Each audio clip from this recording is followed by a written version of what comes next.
Fellow gamer millennials, today I realized that my poor planning has made my dreams nigh unachievable in the short run. The realism in this game is truly something to behold. Alright, we get to pilot another Divine Beast. We're using the Birdman this time, which I'm shocked by because I don't think this Divine Beast had anything to do with the Lost Woods last time. And if I wasn't like totally in my flow with this game, I probably would have stopped to watch enough of the story to realize why this Divine Beast is here, but you know, YOLO. I don't have time for that. I have side hustles to attend to. For real though, I don't think I could ever get into e-commerce. It just makes me so sad to try to sell things from Alibaba to people with a markup. It's like you're using Facebook's horrible data policies in order to take advantage of people, and people are already being taken advantage of. Like, you're like secondhand taking advantage of people. It's pretty deadly. And by that I mean it probably is going to kill people with abject poverty somehow. But I mean, Wish is a site, so whatever. Alright, through somehow mindlessly bombing a bunch of stuff, we freed the Korok forest without incurring any kind of collateral damage. I'm pretty sure that's how every CEO sees their transformations, hoping organizations are just like, I'm gonna bomb the crap out of it, and hopefully at the end of it things will go okay. Meanwhile, I'm just there shaking my maracas, being a happy dude. And like, there always is that one chick in the office that sees you, and they're like, really see you know? Like, no one's ever seen you before, and you divulge your entire experience and feelings to them, and then they most likely tell that person with really loose lips on the other side of the office who gets back to your boss, who develops a horrible bias against you and completely derails your life. Thanks, Zelda. Alright, so we are going to walk through the woods. Hestu is going to help us, and man, I love this character. In Breath of the Wild, he didn't really get much development, and I am so stoked. Or they? I don't really know. What the frig is Hestu's pronouns? Are maracas a pronoun yet? If so, I want in. This map's kind of cool. I remember maps like this from the first game as well, where it was less linear. You would kind of go in a Metroidvania style, unlocking different parts of the map. And we've even got some rods strategically placed, and now that I know I can use them to break bosses and then put them in stasis to extend the break time, you can kind of like strategically get those rods.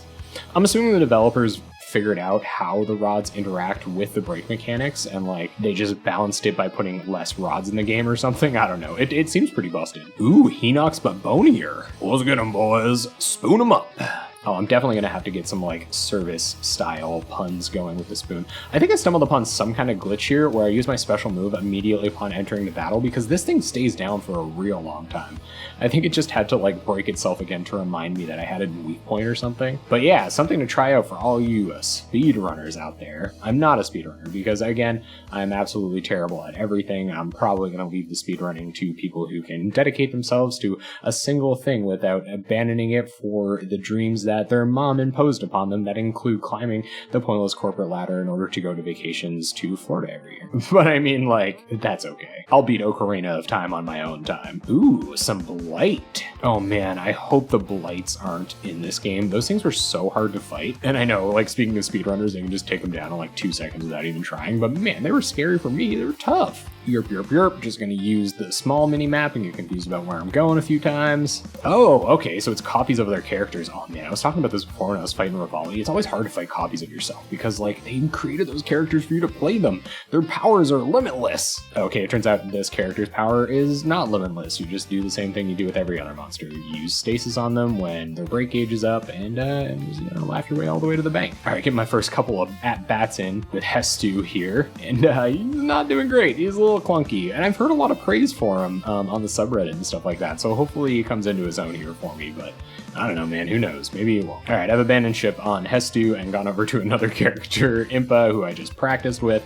I think it's funny, you know, I over-prepared these other 2 characters, afraid that the game might force me into using them, and lo and behold, they just gave me a new character that I could not prepare, and didn't force me to use them, but it would have been more convenient if I could have just piled Hestu in that boss battle, and I couldn't. Anyway, that's fine. I have to learn to psychologically tolerate the uncertain. I shouldn't throw a massive tantrum just because something I didn't expect happened in a game that is meant to be for my enjoyment. This is very fun. I love it. I'm going to use the Zelda now. She has 0 ladles, which I find incredibly inefficient. Hopefully the ladle lad will get here to defeat Evil Garuk, and I won't have to worry about it, and we'll laugh our way all the way to the bank. We're the place where I have never been, because I keep all of my money in a shoebox under my bed because it's only about $3 or $4, and I can't get under my bed anymore because I am enormous from all of the Costco trail mix I've been eating to try to get myself to an earlier death in order to escape this horrible existence. And I guess Link just, like, never arrived. Like, you know, everyone everyone's dad who went out to get a pack of smokes, except now it's probably like a pack of jewels or something. Do jewels come in packs? I actually quit recently,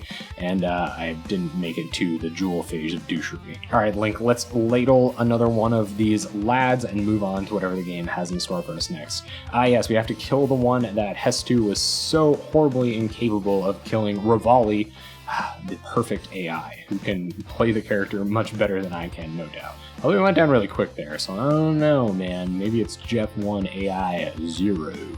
Oh yeah, here we go. I can hear the music from Link to the Past right now. Oh, this glade. This is one of the best scored glades in all of the land. When people used to say stuff like all of the land, that was a pretty gregarious announcement. Like, how much of the land have you really seen? Like, there is a lot of land out there. At most, you saw like some of Germany and England, and maybe if you were lucky, like Egypt or something. But all of the land? Seriously? Epic anime betrayal. Oh no, Link, your sword broke. Whatever will you do in this glade where the Master Sword is almost all of the time? Yo, Zelda's in trouble again. Use your flute, idiot.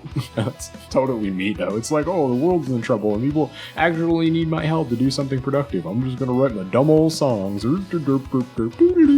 But Link does not write his dumb old songs. He gets the shiny sword and saves the day, duh. Alright, kill this guy with his stupid fidget spinner and we'll move on with our lives and start powering up the Master Sword with abilities that are probably irrelevant. Oh, okay, so now all the Blight characters or whatever are super easy to kill. The Hollows, that's sweet. Although they are pesky and running around and being out of the way and making it difficult for me to get to Globe Man. Come hither, Globe Man. Prepare to be Ladle. Oh, I can't even say Ladle Lad anymore. The Ladle Lad is dead. Rip Ladle Lad, 2020 to 2020. It's funny, his name is like Store, like a store. Like, what can I buy at your store, a store? Or are you even a store? Like, are you Costco? Can I get some life-threatening trail mix at your store, person? Store, store? I think not. You are annoyingly tanky, and I am horrible at the mechanics of this game, so this fight is probably going to take a brutally long time. Oh, and your mechanic is to just summon more of these strangely elusive hollows to get in my way? Yeah, this is going to take forever. But I can kill them in 2 seconds, and now you're gonna die.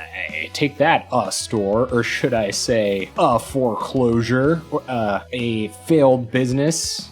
Rip. That's a bad vibe, considering the current circumstances and considering what would inevitably happen to any business I would try to start. Also, I guess if you want to escape, you just gotta fade away, like Neil Young always wanted. Ah, Deku Tree, one of my favorite heroes. You know, he's like the first herald of a video game for me. He greeted me on the other side of the first puzzle in Ocarina of Time, and I was like just a kid and I hadn't played any Zelda games. I just watched like older people play them and wondered how they could ever do it. And then the new game came along and it was in 3D and they were like, oh, I can't do this, Jeff. You got 8-year-old Jeff, you gotta do this. Pick up that stupid looking N64 controller that makes absolutely no sense ergonomically and just beat the game, yo. Beat the game, I did. Actually, I'm not totally certain that I beat Ocarina of Time on the first run around. I might have run into the Shadow Temple, got totally scared, and decided not to play. Alright, well, it looks like Hestu is one of the characters that gets developed in Central Hyrule, which means part of clearing this place that I wanted to clear at the very beginning of the game is going to involve collecting whatever 1,000,000 of these stupid seeds that the game always wants you to collect. So, yeah, we're doomed. I'm gonna stay the course, though, and continue on the main storyline just to see how much stuff I unlock, because at some point I might just start getting incredibly strong weapons, which will make the blacksmithing system easier to take advantage of, and then just clearing the game will become trivial at that point, because I'll have Link using a special attack and his stasis all the time, and just nobody will be able to stand a chance. And what, you get this super power-up thing when you're at full health with the Master Sword? I'm never going to take advantage of that. You saw how bad that one-hit challenge went. Oh my god, I am going to have to fight 2 stone taluses at the same time? Are you kidding me? 13 minutes is not enough time to complete this mission. I need at least 8 days. God, that was insanity, man. This mission is rightfully called a road besieged because I got the crap sieged out of me there with those 2 stone taluses. I gotta start taking advantage of this advice that Zelda is really great at fighting stone taluses. Maybe have some foresight before I go into a mission so that I bring someone besides the Ladle Lad with me when I know it's gonna be rocks to fight. Not to hate against the Ladle Lad though, he is one of the most prodigious lads in all the land. Hey, thanks for finishing the video. Every time you do this, you tell the algorithm monster that you care about what I do, and that means a lot to me. To thank you, I want to give you a bunch of free, no copyright music that I want you to use in your your new video series, podcast, dog picture slideshow, whatever. It's all made by me, and I guarantee you won't be copy struck for it. You've been listening to it for this whole video, and you can hear more of it by clicking on the video in the top left-hand corner of your screen right now. If you're more interested in watching the official music videos for these songs with my professionally recorded vocals, then you can click on the video in the bottom left-hand corner of your screen. Finally, I'd really appreciate if you at least went on to the next episode of the Let's Play, which is linked in the rightmost video on your screen now. Thank you so much for watching, and remember, be empathetic to those around you. You never know what mental illness they may be suffering from and incapable of receiving help for. Take care.